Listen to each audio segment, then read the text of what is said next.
at the Mirror here, Mancini mutiny. We'll talk to Gary Owen about this around about 11:30. Before that, here's the manager who's been speaking today. When you play an important game and you lose, you are disappointed, you know?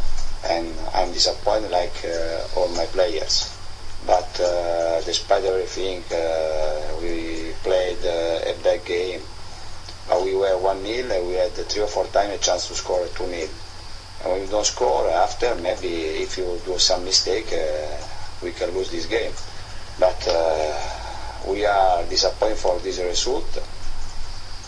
Maybe now it's difficult to go through, but we have an important season. And if we are like this after one defeat, we are really weak. But I don't think this. But if you hear a player say they didn't know what system they were going to use on the pitch, does that worry you? Listen, if you are a top player, it's not important which system you use. If you don't understand, won't say that you are not top player. You can play for a top team. And I don't want to speak about Mika, because I don't think that Mika said this. He answers questions. It's not important this. Well, that's fairly unequivocal, isn't it? Yeah. If you can't adapt, you're not a top player. Well, it astounds me that some of these guys that ask these questions seem to think that somebody even said this morning, I heard somebody say this morning, or someone was quoted as saying this morning, do you think it's fair that you asked your players to play as a back three? You mean as they have done for large parts of the season? Do you think it's fair? Hold on. These are top players getting paid something in the region from £6 million a year to £15 million a year. All play international football. All have lists as long as your arm of successes, personal successes. Of course he's within his right to ask his team to do anything that he feels will win them a game that they might be losing. Just as staggering. And as I say, Micah wasn't the right person to ask about the system and the system change, because he hasn't been involved an awful lot in it. And I think it was nice it was very quickly backing him up in that interview. Roberto Mancini speaking at a press conference today. Gary Owen, formerly of City, of course, joins us. Gary, good morning to you. Hi, good morning, Andy. Hi. Good morning, Gary. Gary, is there a mutiny going on at City? Well, obviously there is, because everybody's writing about it, but it's only from the outside. I think when you're a team like Manchester City that have come where they have in the short time because of the welfare and of our owners and the players we brought in, you're there to be shot at, and rightly so on Wednesday against Ajax. They deserve the criticism, but I think they deserve the criticism for the last 2 years playing in Europe, because I don't think you can keep blaming the manager, you can blame it the coaches, Patty and Kiddo, you can blame it backroom staff, you can blame it everybody, but as we know, Andy, it's the players once you go over that white line are the ones who've got to perform, and trust me, I have seen every game they played in Europe home and away, and they have not, apart kept Joe out of the equation, Joe Hart. I don't think anybody has smothered themselves in glory. I think they all played below their league form and how they played Manchester City since they joined us. So it's just continued against Ajax, which has brought it to a head. Is it also the fact that maybe now you're champions, the money that the club has, as we know, well documented, Gary, is it also that the fact that it makes City an easy target? Absolutely, of course it is, because the teams that are either jealous of Manchester City's wealth now, and others that are just downright want to have a go at every opportunity, and that comes from the media. But you expect it. Listen, when you spend the money and you bring in the players and you expect taking the high, you're there to be shot at. So nobody's surprised at what happens. It's just, it makes news, and as Mancini's already said, if there's going to be, if players can't react and the players are brought in are winners, there's no two ways about it, but they've not shown that in Europe, they've shown it in the league last year. It's up to them to put it right. Gary, if you, as you say, you've seen all the European ties in the last couple of years, Champions League ties, let's talk about, you've seen them all in the last couple of years. If they've not learned, if they've not improved, why have they not? I mean, that is, listen, I bet Mancini's scratching his head at it. When he says that he's not prepared them right, he's only deflecting the criticism as he did against Swansea and Everton last season. He did the same thing, deflecting it away, because he's got a big game against Swansea on Saturday evening, win that game with Chelsea United playing, then we go up to second, still undefeated in the league. So, these players should be hurting, smarting. But it's the player that's got to answer it. Because, at the end of the day, you can have the finest manager in the world, but if they don't perform, and, you don't have to be a rocket scientist, or you don't have to know everything about football to watch how Manchester City performed in Europe over the past 2 seasons, both home and away, to figure that those players have not played anything like that we've seen them play on week in, week out in the Premiership as they did last season. Gary, if there was a criticism of Roberto Mancini, might it be, and you tell me if this is relevant or not, because, as I say, you see them, might it be that in Europe he restrains them a little, he doesn't let them loose in the way that he might do, as he did in the Hawthorns when they went down to 10 men, let them loose to go and impose themselves on teams? Do you think he might still be a little reserved in Europe? No, I don't. I think because I don't think he puts any restrictions on his players. Okay. I mean, Yaya Touré's job was to get further forward, like he does when you play James Milner, who was playing more of a deeper role with Gareth Barry. But both James Milner and Gareth Barry were the first to say that it was not the best game they've ever played. James lost his marker for the first goal. Yeah. Gareth Barry seems to be running in quicksand, which he's not done because he's been very instrumental last season. You can go all the way through the place. Every play you can almost go through and say, well, hang on a minute. I mean, Gail Clinchy didn't pass one of our own plays for the first 15 minutes. But by you, we didn't get the ball for the first 12 minutes because they were keeping it. So you can go through all the team.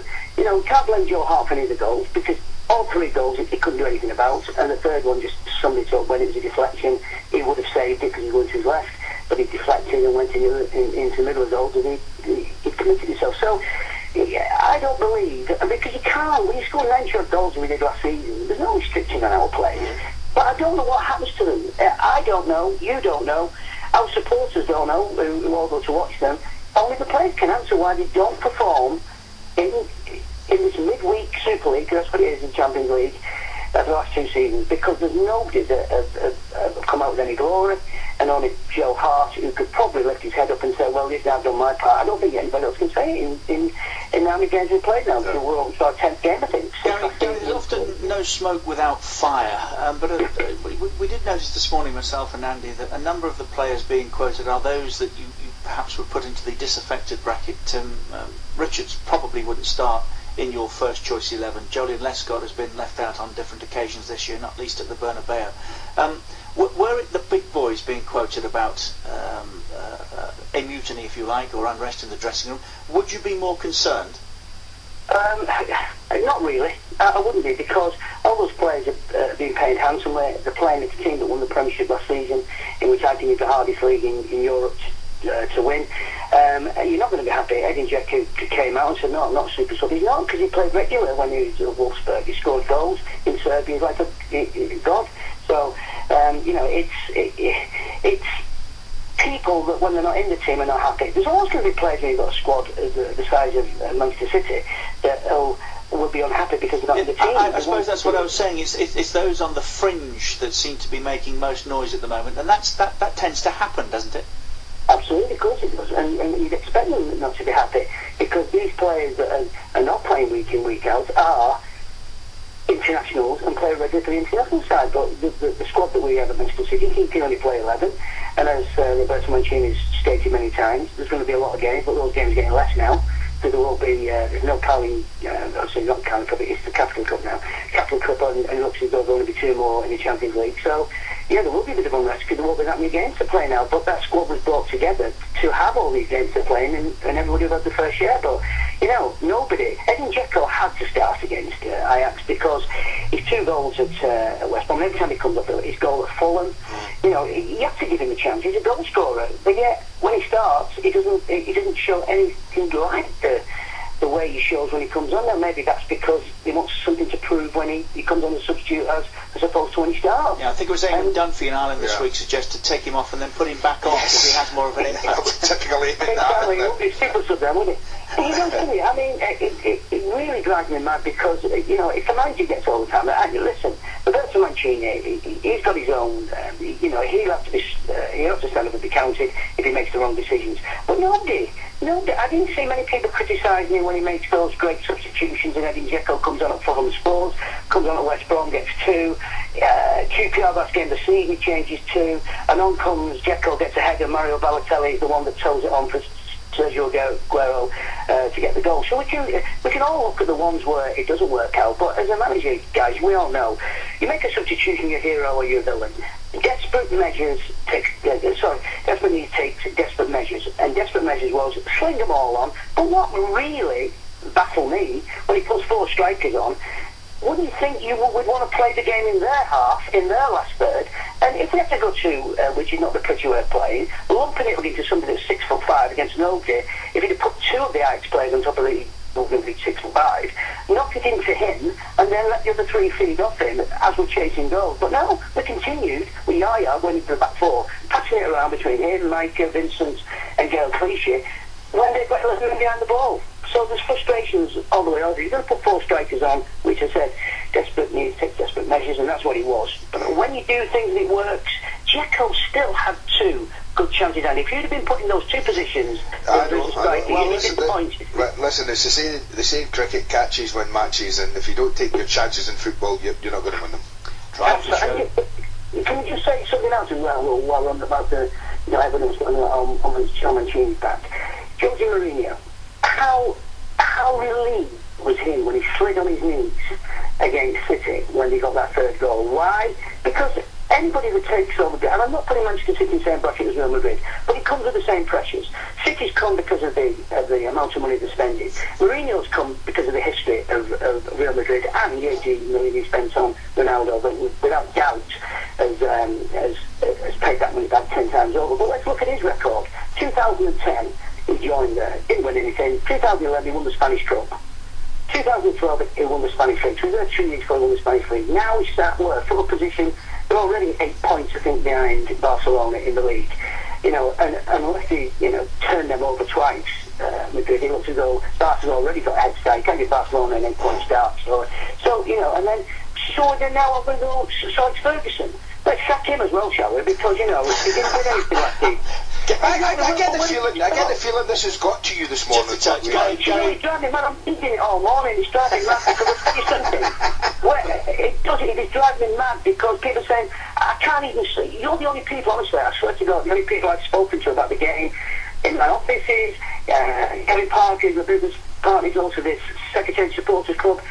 I said to him, I don't want to speak about it. The pals, I do not want to speak about it. You're the only person who spoke to me because you've got me absolutely right, because I'm absolutely wild with it. The players have got to stand up and be counted. And Mancini's absolutely right. If one defeat, I know we've been beaten in Europe at Madrid as well, but if one defeat, they've not got that fire in their belly for Swansea are not thinking, Jesus, we're in for it on Saturday night, then, I've not been in the game long enough, and you, Andy, to think these players have not got that fighting and to say somebody's going to get it.